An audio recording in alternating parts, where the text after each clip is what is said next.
ரொம்ப டேஸ்ட்டாக இருக்கக்கூடிய கீ ரைஸ் எப்படி செய்யலான்னு பார்க்கலாமா? இது கூட கொஞ்சம் சிக்கன் கிரேவி வச்சு சாப்பிட்டிங்கன்னா வேறு லெவல் டேஸ்ட்டில் இருக்கும். அது நெக்ஸ்ட் ரெசிபியில் அப்லோட் பண்ணுறேன். இப்போ இதுக்கு ஒரு குக்கரில் 3 டேபிள் ஸ்பூன் நெய் சேர்த்துட்டு கொஞ்சம் கிஸ்மிஸ் பழம், கொஞ்சமாக முந்திரி சேர்த்து நல்லா வறுத்து எடுத்துக்கோங்க.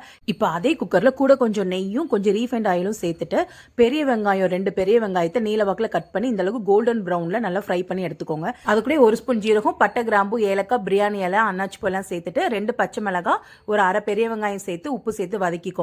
வெங்காயம் நல்லா வதங்கினதுக்கு அப்புறமா ஒரு 3/4 டேபிள் ஸ்பூன் இஞ்சி பூண்டு பேஸ்ட் சேர்த்து நல்லா வதக்கிட்டு இதுக்கு சீரக சம்பா அரிசி ஊற வச்சு பண்ணுங்க, டேஸ்ட் நல்லா இருக்கும். 1 கப் சீரக சம்பா அரிசிக்கு 1.5 கப்ல இருந்து 1.25 தண்ணி வரைக்கும் நமக்கு தேவைப்படும். அது கூட அரிசி கூட ஊற வச்சுட்டு இப்போ அந்த அரிசியை மட்டும் சேர்த்து இது கூட வதக்கிக்கோங்க ஃபில்டர் பண்ணிட்டு. இப்போ அந்த ஃபில்டர் பண்ண தண்ணியும் உள்ள சேர்த்துட்டு உப்பு செக் பண்ணிக்கோங்க.